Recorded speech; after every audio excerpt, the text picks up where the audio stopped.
Hello students. So today I'm going to solve one of the integration that some of the people asked to me because it is quite difficult to solve this integration. Integration minus infinity to infinity sin x by x dx. So this is a difficult integration because we cannot apply the general rules that are applicable to solve the integration. For example, integration by parts we can use in this problem. So I will show you how can we solve this type of integration. So let's see students. So first thing is that it is an even function. So even function means fx is equal to f of minus x. So this condition we call even function.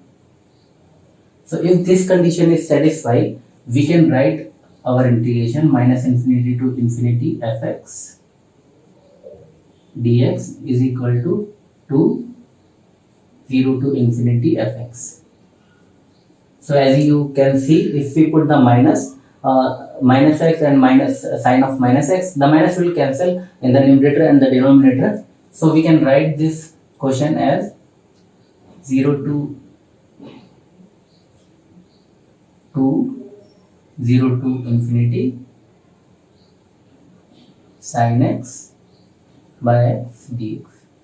Still, this integration is very difficult to solve. So I will tell you one trick to solve this integration. So let's see through. So one thing we have to know, a trick.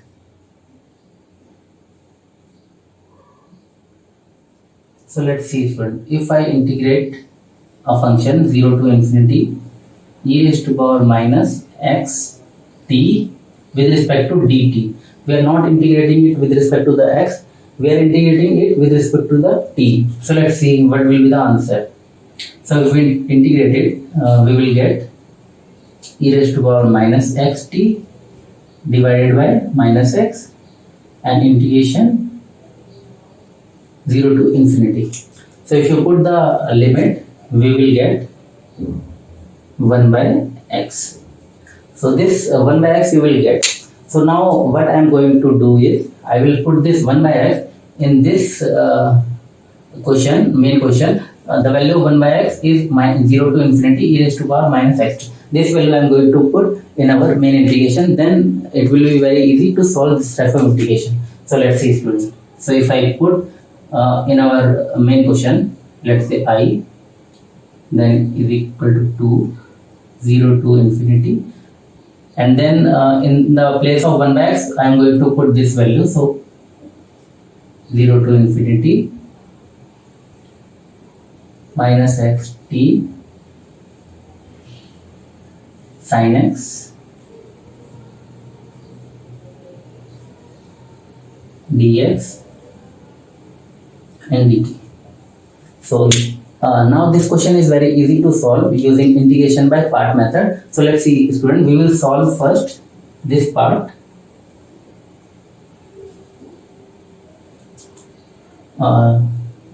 Let's assume it I1. This we can solve with the help of integration by part. Let it first function and this is second function. So I will solve it separately. For this question I will write the directly answer of this integration. If you solve, you will get 2 integration 0 to infinity 1 over 1 plus t square dt. This you will get if you solve this I1 integration. And now if we solve this integration, you will get 2 integration. If we solve the integration, we all know this is equal to tan inverse t and limits are 0 to infinity. So if we put this limit, you will get 2 tan inverse infinite is equal to pi by 2 and tan inverse 0 is 0.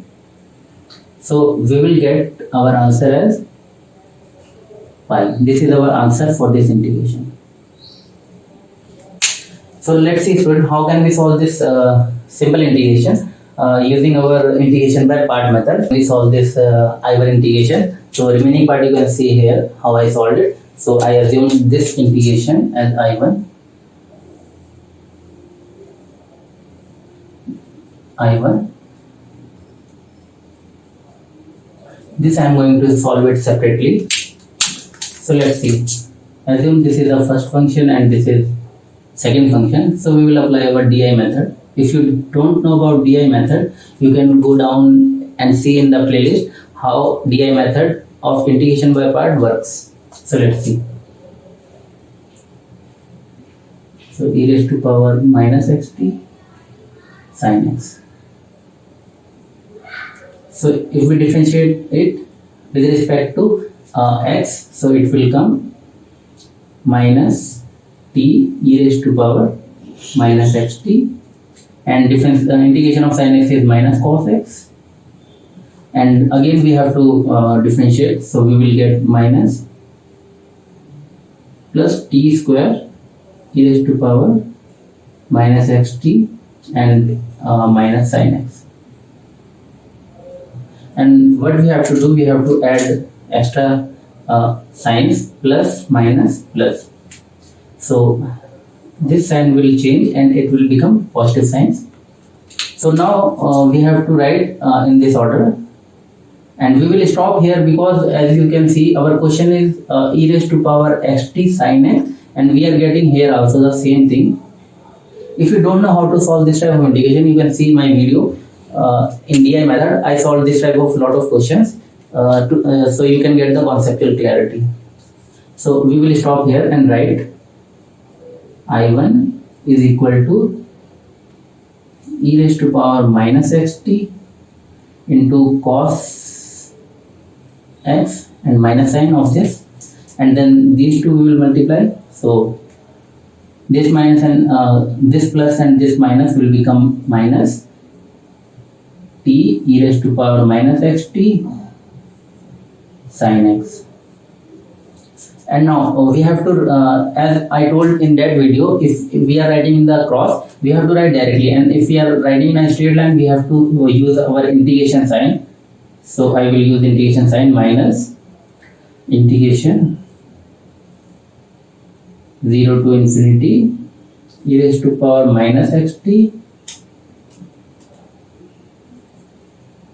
sin x dx, and we have to put the limit in this integration, that is 0 to infinity. So this type of integration is very easy to solve. We have to write this t square as well. Oh, I missed that. So we have to write this integration. So you can see, student, if I put the limit in this particular value, so if I put infinite, this value become 0, and this is actually finite value, and this is again infinite 0 value, and this is finite value. As you all know, if I draw the graph of sin x, at every point, say at infinity, the value is always finite. This value is always finite.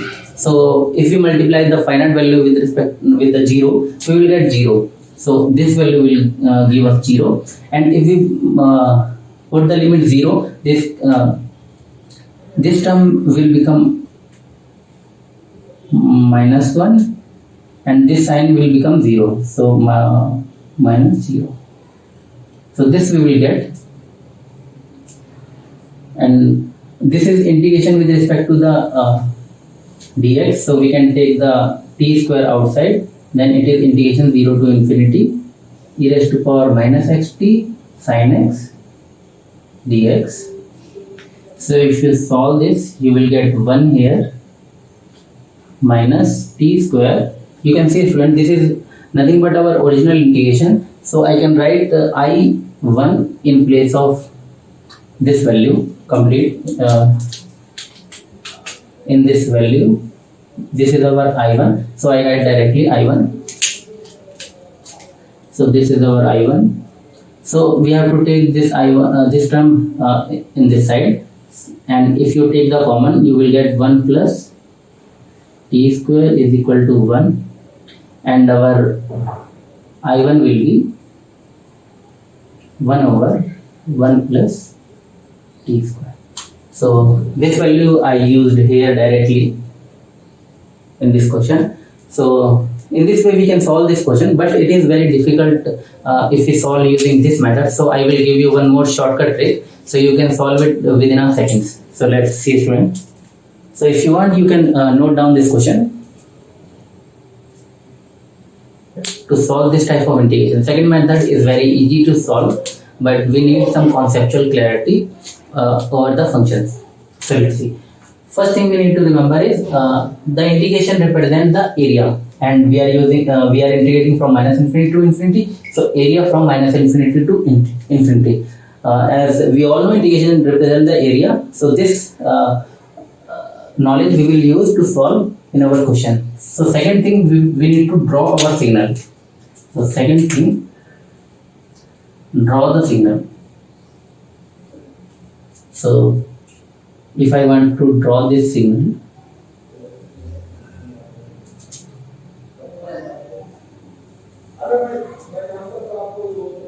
so now I have to draw this signal. Let's say this is x-axis and this value is sin x upon x. So if I draw this signal, it will be look like this this waveform.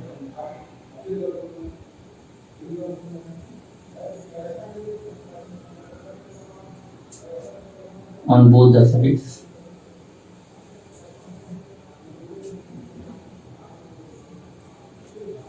Generally, this type of signal we call as sampling signal. Sampling signal. Sampling x. So this is the graph of this signal. So let's see, student, what is this maximum value and what are these points at which it is cutting our x-axis. These points we need to find.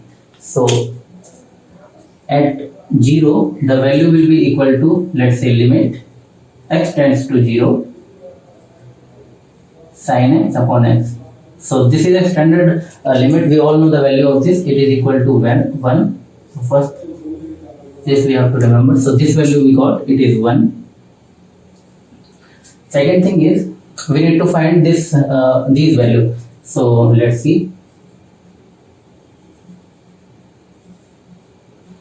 Sin x upon x will be equal to 0 at plus minus pi, plus minus 2 pi, and so on. So we can see plus minus n pi like this. So the first value will be pi, and here we get minus pi.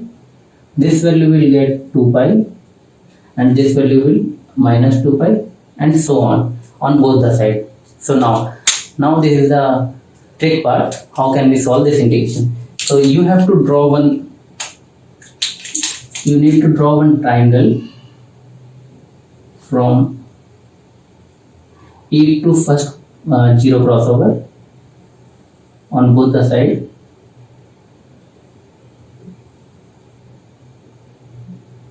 And we need to find the area of this triangle.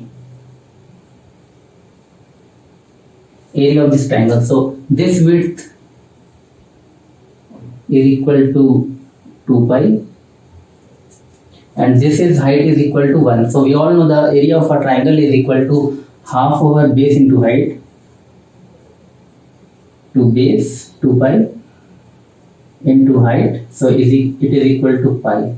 So this is our answer. So you can see the complete area from minus infinity to infinity is equal to the area of this triangle I drawn on the board. So the area of this triangle is equal to the area under minus infinity to infinity sin x by x. So you can verify, as I solved earlier using mathematical method. This I solved using graphical method. So I hope you enjoyed the video. So please like the video if you enjoyed the video. Thank you.